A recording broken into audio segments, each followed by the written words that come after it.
Good morning, everyone. Archbishop Richard Gagnon here, speaking to you on our Friday morning report for Friday, the 26th of November. I'm speaking to you from the Catholic Center in downtown Winnipeg. So thank you very much for joining us this Friday morning. As you know, our Friday morning reports are just simple ways by which I can communicate with the Archdiocese, hear questions from the people of God, touch upon a few items within the Archdiocese. And I'm always glad to hear comments from people about the Friday morning report. I get them here and there. People send in, mostly grateful for this opportunity. So first of all, this past week we had a very important online meeting for our participation in the Ordinary General Synod, which will be held in Rome in 2023. And, I was thinking to myself, 2 years ago, these kinds of encounters through the electronic media would be unheard of. Now we're having all kinds of meetings with people throughout the Archdiocese. This included 90 people, about 90 people, priests and delegates who joined us on that online encounter, that short conference encounter for a couple of hours.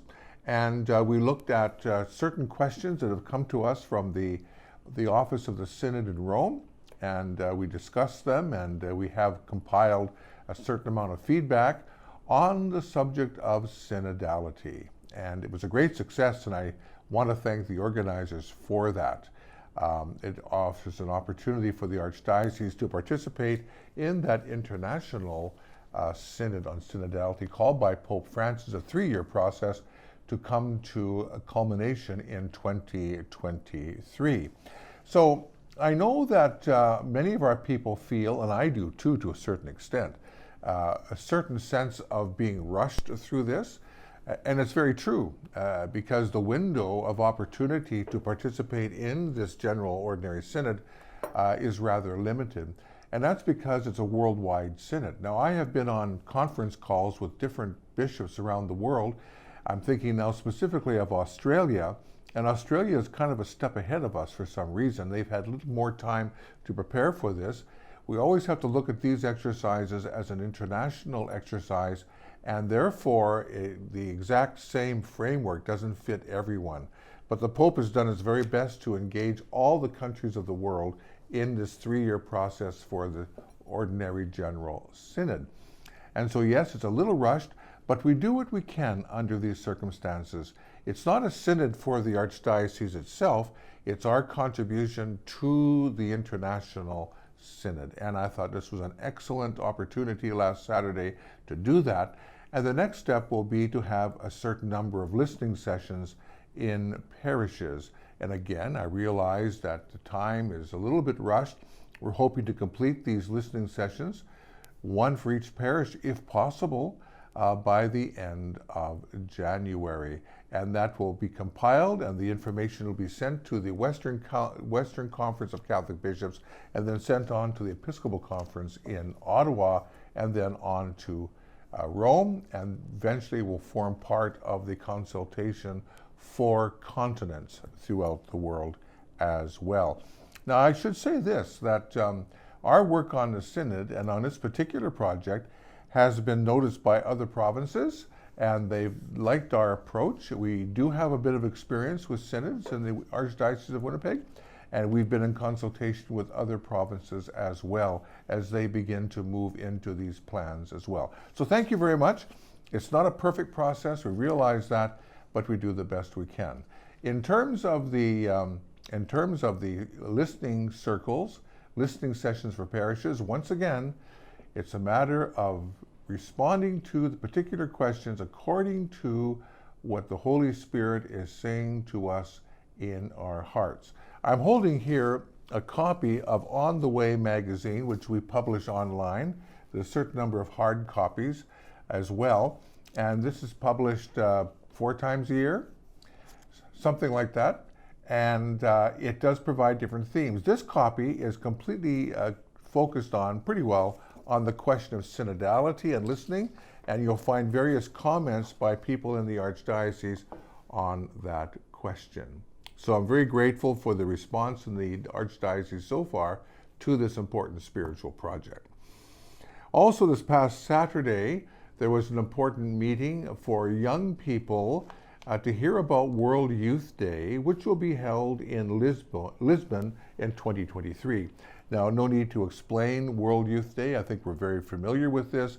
It's a very spiritually enriching opportunity for young people to participate.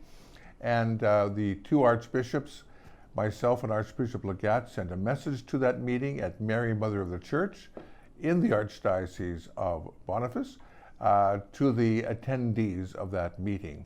And both dioceses came together to provide information to young people who might consider going to World Youth Day. Please, if you have any questions about that, if you are interested or want to learn more, you can always contact our youth minister at the Archdiocese of Winnipeg, Veronica Diestro, and she can be found on our website. The contact numbers will be there for you. Also, I mentioned last week my letter to parishioners regarding the Sharing God's Gifts campaign, and of course the Solidarity Fund for Healing, Truth, and Reconciliation, and that has gone out. Now, most parishioners would have received this letter by now. I was talking to one parishioner the other day who said, I didn't receive that letter. And then after I spoke a bit further on, oh yes, I did receive it. So it'll be in the mail. Make sure you have a look at it. We want our Sharing God's Gifts to be a success. It finances our pastoral programs of the Archdiocese. And of course, we have begun our Solidarity Fund in the Archdiocese of Winnipeg for healing, truth, and reconciliation in our relationship with Indigenous people in our province of Manitoba. Also, you'll find on the website in a few days from now information about joining your hearts and minds in prayer for the delegation that will be going to Rome, leaving on December the 14th. There's a number of prayer items there, some information on the background of the Church's contact with Indigenous people in our country, useful information, but I really feel that praying for the success of this endeavor is very important. I was on a website, a conference yesterday with many First Nations people, and it was a very positive encounter. Much good fruit can come from this for sure. And you know, I just want to say to you something I'm just thinking of the other day when I was thinking of listening to one another carefully. When I was in Camperville a couple of weeks ago, after my encounters with the First Nations community there and saying Mass at Our Lady of Seven Sorrows Church, beautiful church in Camperville, I was on my way back to Winnipeg, and I was in the rectory getting packed up, and Father Napoleon was helping me, who's the pastor there. And a knock came on the front door, and it was two elders, and they wanted to come in and talk, and I was kind of in a hurry. I wanted to get back to Winnipeg. The snow was coming down. But I said, no, we're going to stop, and we're going to listen to one another. And that's the old-fashioned way of doing things. People just knock on your door, and they come in, no appointments, nothing, you know. And often us of a certain mentality, we want everything done by the clock. Anyways, sat down in the kitchen and spent 25 minutes, and it was a wonderful time of sharing with one another, and very glad I took the time to do that. So kind of think of that story when you consider listening sessions. Take the time to do that. God will have many blessings for us there. Final point, we begin the first Sunday of Advent this coming Sunday. What are you doing for Advent? There's a question for you. What are you doing for Advent? It's 4 weeks. It's a holy season in preparation for Christmas. I want to encourage you to think about that and to make a good spiritual Advent this year. Thank you. So we have a number of questions that came my way this week. And, well, they're good questions, I think. I don't know if I can answer them all to you, but the first one goes like this. We have unvaccinated parishioners who attend our weekly Sunday Masses and don't wear their face masks correctly. How should this situation be addressed and by whom? Well, I don't know the situation exactly. You know, we're getting a little tired of the protocols and the face masks and all that sort of thing. It's sort of like the Winnipeg winter. It's something that we endure. We have to endure. So really mention it to your pastor. The pastor can remind people that the face mask is worn over the nose and the mouth, and it's done for a particular reason. Simple as that. That's all I would say. And maybe bring that to your pastor's attention. and he could maybe mention a reminder to the people about that important fact. The second question, do our parishes need to have a parish pastoral council, volunteers, right, to deal with issues as they come up? If not required, would the priest and the trustees make all the decisions? Well, I'm not too sure of the precise situation here. I've got to be careful what I say, but I do know this. Number one, parish finance councils are mandated by canon law. There must be a finance council. Small parishes may group together and have one council. That's quite possible. Parish pastoral councils are not mentioned specifically as a requirement of canon law, but highly, highly recommended. And we in the Archdiocese of Winnipeg want to encourage every one of our parishes, or small groupings of parishes, to have a parish pastoral council, because this is a way by which your pastor will have the consultation and discussion necessary for making good pastoral decisions in the parish. The trustees have another role. Their role is fiduciary primarily in the parish. They are required, the parishes are incorporated each one on its own, and therefore the trustees have an important role. It's a financial role and a legal role for each of the parishes. So there are parish pastoral councils, there are finance councils, and there, of course, are the trustees. I hope that answers your question. Third question. What do you think of Cardinal Sarah's latest plea to priests? Question mark. I give it 5 stars.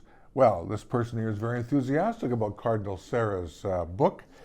He has written many books. He's now retired. Cardinal Sarah was the prefect for the Congregation for Divine Worship and the Liturgy, the Sacraments. And he's written books often to do with priests and to encourage priests. This particular book, and I've got the title right here, it's in French, Pour l'éternité, méditation sur la figure du prêtre. For eternity, meditations on the figure of the priest. And so it's about encouraging our priests in their own spiritual renewal. He says the church will change and society will change. The priests need to be leaders in the spiritual life, and they must be convicted in the gospel themselves in their relationship with Christ. He says Christ never created structures. Of course, I'm not saying they aren't necessary. Well, the Lord did, in a certain sense, create a structure of the apostles and Peter and so on at a very primitive level. He says organization is useful in society, but it's not the first place. Cardinal Sarah said, what is the first is the word of Christ in the Gospel of Mark. Convert and believe in the gospel. And so he mentions if society look to God, then I think things will change, he says. If hearts are not changed by the gospel, politics will not change. The economy will not change. Human relationships will not change. It is Christ who is our peace, who will create more fraternal human relations of collaboration and cooperation. It's not just for priests, it's for every baptized person that our relationship with Christ must come first. He goes on to talk a little bit about some of the scandals in the church, abuses and things like that committed by clergy as well. And he says that the discovery of so many sins committed gives us a better understanding of the apparent sterility of our local churches. How could we bear fruit when such cancer was gnawing at us from within? We must rediscover the meaning of penance and contrition, he said, urging adoration of Jesus in the Blessed Sacrament and reparation for profanations committed against his image in the souls of children, and so on. Absolutely, there is a spiritual crisis there, and there always has been a spiritual crisis. And each one of our lives, we have to renew our commitment to Christ every single day. And finally, I love the Cardinal's reference. And the book is in French right now, and he was addressing the French clergy at the time. And he was saying this. He made reference to St. John Vianney, the Curé of Ars. He said in this, he said, indeed, but a man is the same. Man does not change. He has the same ambitions, he has the same flaws, the same vices from Adam until today. It is only the circumstances that we have created that confuse us, but man does not change, he insisted, adding that the Frenchman, could be anybody, the Frenchman of the Curie of Ars is the same as the Frenchman today, with the difference that the Frenchman today has a cell phone. But in his ambitions, in his vices, in his faults, he is the same. We still need holy priests identified with Christ. And so it is a book about conversion of heart. And certainly I would concur with the person who sent in the question that it is an excellent publication, for sure. Thank you for that. The final question is a really hard question. It goes like this. Hi, Archbishop. How are you? Can you come to Brandon to celebrate Mass for us again?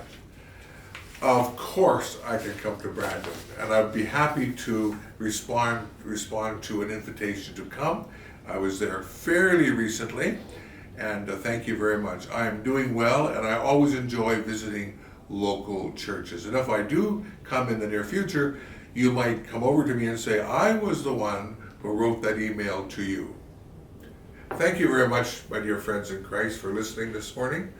I always enjoy the opportunity of communicating with you, and I pray that this Holy Advent will begin in your hearts in a powerful way this year. And may Almighty God bless you and keep you, the Father, the Son, and the Holy Spirit. Amen.